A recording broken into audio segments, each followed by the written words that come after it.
Dans l'Église, quel rôle pour les leaders? Quel rôle pour tous les membres?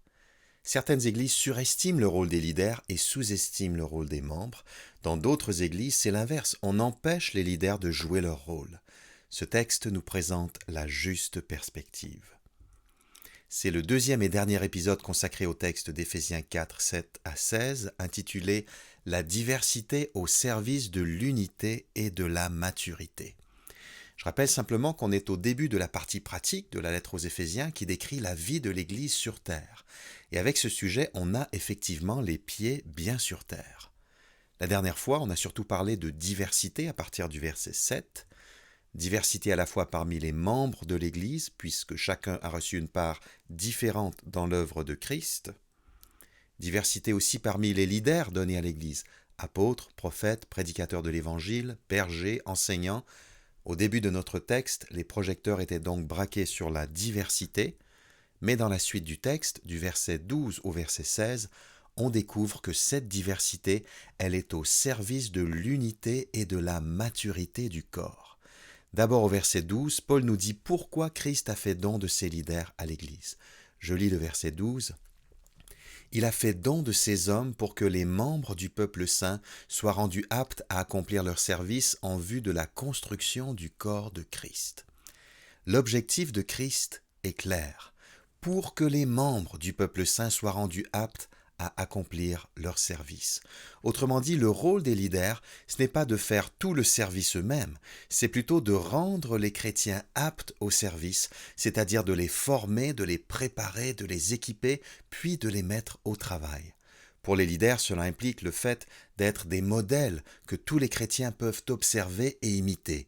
Cela implique aussi que les leaders passent du temps avec les chrétiens pour leur montrer comment servir dans tel ou tel domaine. Les leaders doivent donc apprendre à déléguer, mais ce n'est pas uniquement une histoire de délégation. Déléguer sans former, c'est dangereux. On forme, puis, quand les personnes sont prêtes, alors on délègue. Mais attention, tous ne se verront pas confier les mêmes responsabilités. Je rappelle que le verset 7, au début de notre texte, affirme que chacun de nous a reçu la grâce de Dieu selon la part que Christ lui donne dans son œuvre. Les leaders doivent donc aider tous les membres à répondre à la question « Quelle grâce ai-je reçue pour le service? Quelle part Christ me donne-t-il dans son œuvre ?» Et quand les choses deviennent claires, souvent ça se produit sur le terrain au fil des essais plus ou moins fructueux dans différents domaines de la vie de l'Église, quand les choses se précisent, la formation peut s'accélérer et s'intensifier. Et quand chacun est à sa place, c'est tout le corps de Christ qui se construit d'après la fin du verset 12. Paul combine ici deux métaphores, l'Église en tant que construction et l'Église en tant que corps, son objectif étant de souligner la croissance de l'Église. L'Église est le corps de Christ, mais elle est aussi en pleine construction. Chacun se retrousse les manches pour participer à cette construction. Qu'est-ce qui se produit quand le corps de Christ se construit de cette façon? On a les résultats dans la suite du passage, les versets 13 à 16. L'unité et la maturité apparaissent de plus en plus et s'entremêlent de façon magnifique. Trois résultats au verset 13, je lis le début du verset. Ainsi nous parviendrons tous ensemble à l'unité dans la foi et dans la connaissance du Fils de Dieu.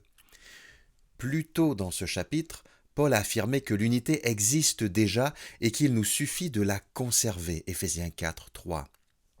Ici, l'angle d'attaque est un peu différent parce qu'on est invité à parvenir à l'unité, à l'atteindre, en particulier dans le domaine de notre adhésion commune à l'enseignement chrétien. La foi, c'est le contenu de la foi, ce en quoi on met notre confiance. La connaissance du Fils de Dieu, c'est ce qu'on peut connaître de lui. Paul a donc à l'esprit les grandes vérités de l'Évangile et les implications concrètes de l'Évangile.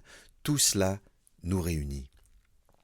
Deuxième résultat, toujours au verset 13, à l'état d'adulte.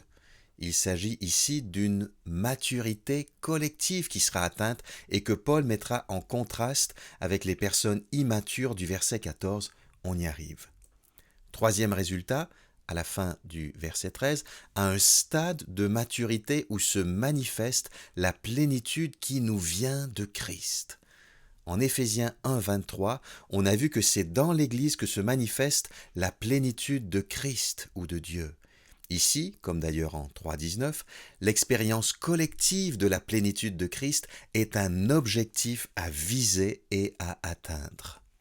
Plus concrètement, verset 14, que je lis, « De cette manière, nous ne serons plus de petits enfants ballottés comme des barques par les vagues et emportés çà et là par le vent de toutes sortes d'enseignements, à la merci d'hommes habiles à entraîner les autres dans l'erreur. » On choisit la maturité plutôt que la vulnérabilité face aux enseignements erronés.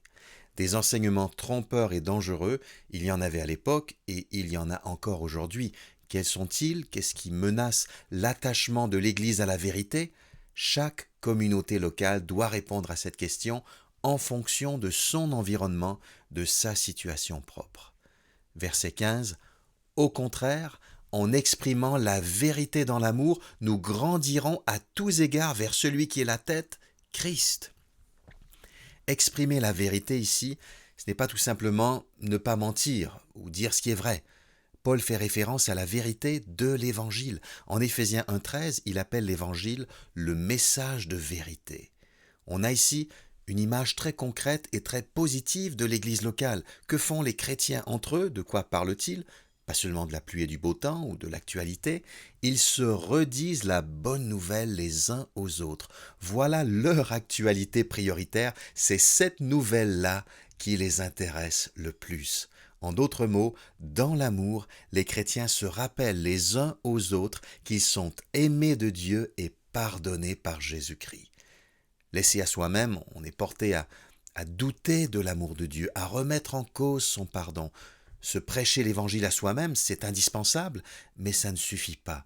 On a tous besoin que nos frères et sœurs nous rappellent de différentes manières, avec tact et avec amour, que Dieu nous aime en Christ.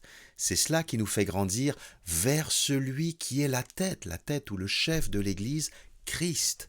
Notre croissance est ainsi orientée vers Christ, nous croissons en lui.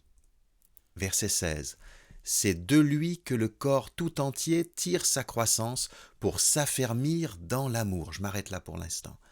Non seulement notre croissance collective se fait vers Christ, comme on l'a vu à la fin du verset 15, mais elle se fait aussi à partir de lui. Christ est à la fois la source et la direction de notre croissance. Et le corps qui croit, il s'affermit dans l'amour. Voilà un bon critère pour évaluer la croissance de notre Église locale.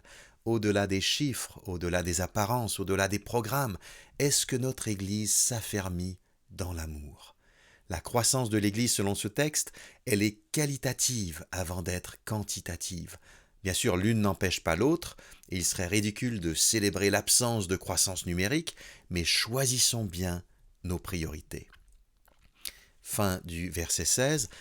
À propos du corps, donc sa cohésion et sa forte unité lui venant de toutes les articulations dont il est pourvu pour assurer l'activité attribuée à chacune de ses parties. Certains commentateurs ont fait la suggestion suivante. Les articulations, ce sont les leaders qui étaient mentionnés au verset 11, qui jouent un rôle particulier dans la croissance.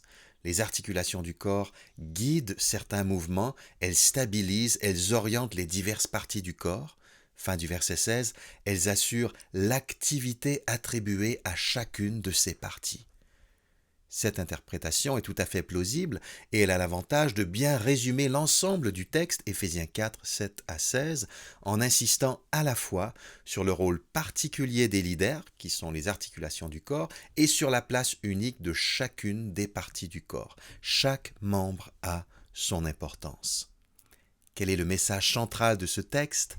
Orientés par nos leaders, impliquons-nous pour que le corps de Christ croisse en unité et en maturité.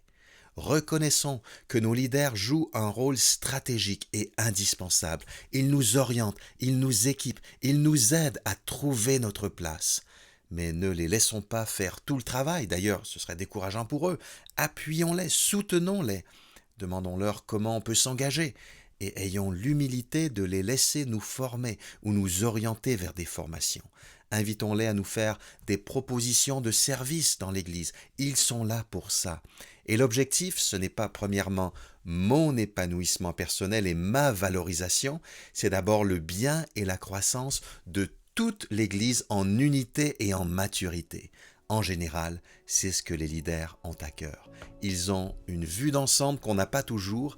Aidons-les à nous aider à trouver notre place. Père Céleste, utilise nos responsables pour nous rendre aptes à accomplir notre service dans l'Église. Sensibilise-les à l'importance de nous former et de nous équiper. Donne-nous l'humilité nécessaire pour suivre leurs conseils et pour participer activement au service à leur côté. Fais-nous parvenir tous ensemble à l'unité dans la foi, à l'état d'adulte. Garde-nous des enseignements trompeurs. Montre-nous comment nous dire les uns aux autres la vérité de l'Évangile dans l'amour. Fais grandir notre Église en unité, en maturité, en amour et aussi en nombre. Pour l'honneur de Christ, la tête de l'Église. Amen.